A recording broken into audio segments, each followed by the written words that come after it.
السلام عليكم ورحمة الله وبركاته. ازيك يا صاحبي عامل ايه؟ معاك عمر مدكور من قناة مدكور تك.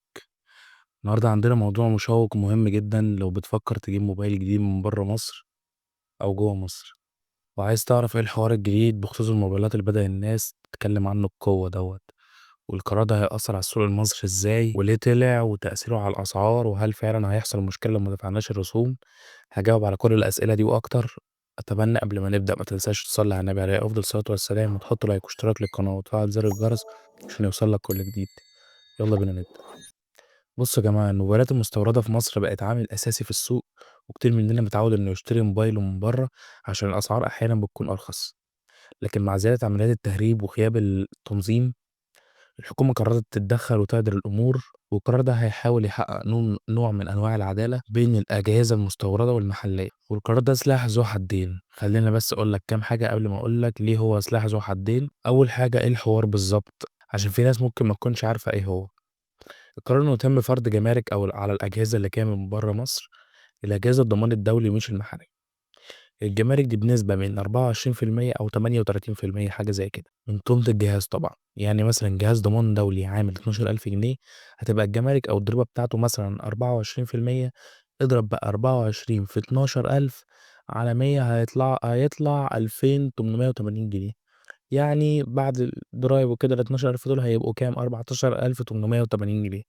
ده سعر الجهاز بعد ما قلنا إيه هتدفع جماركه أو الضرايب بتاعته اللي هي ال 24% مثلا. حلو الكلام، حلو.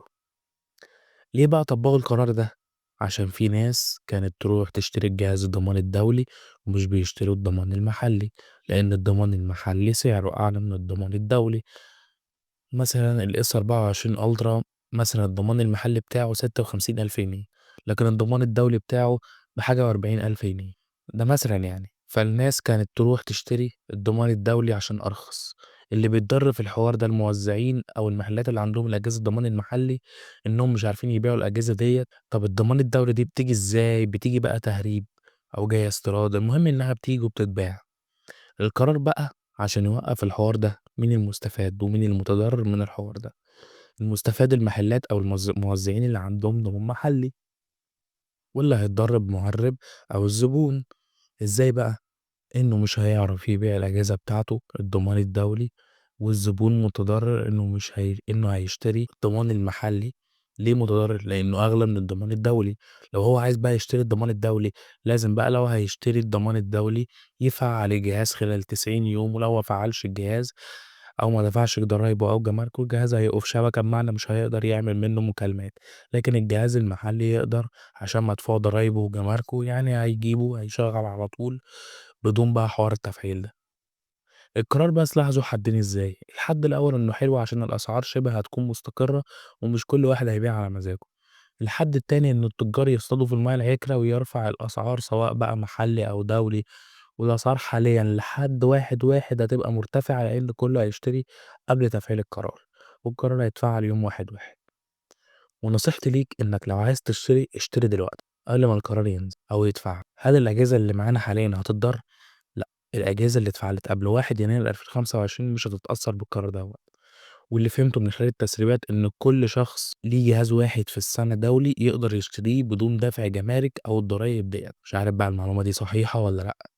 وبرضه القرار بيركز على مكافحة التهريب وحماية الصناعة المحلية وتنظيم السوق لضمان عدالة المنافسة. وفي النهاية القرار ده الهدف منه تنظيم السوق وحماية الاقتصاد. ولو ناوي تجيب موبايل من بره بعد 1 يناير 2025، تأكد إنك تسجله وتدفع الرسوم المطلوبة عشان تتجنب وقف الخدمة.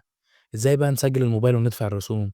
وزارة المالية وفرت تطبيق اسمه تليفوني لتسجيل الأجهزة ودفع الرسوم بسهولة. ممكن كمان تدفع في المطارات والموانئ. وأخيرا القرار دوّة ليه إيجابيات وسلبيات زي ما شفتوا معايا في الفيديو، لكن الأكيد إنه هيأثّر بشكل كبير على سوق الموبايلات في مصر.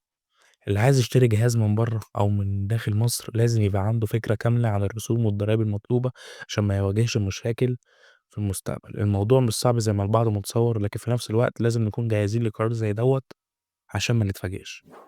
لو كنت استفدت من الفيديو دوّة، ما تنساش تدعمني بلايك وتشترك في القناة عشان ما يوصلك كل جديد. لو عندك أي أسئلة أو تعليقات، اكتبها لي تحت الفيديو وأنا هاكون سعيد إني أرد عليك. كان معاكم عمر مدكور من قناة مدكور تك. أشوفكم على خير الفيديو الجاي.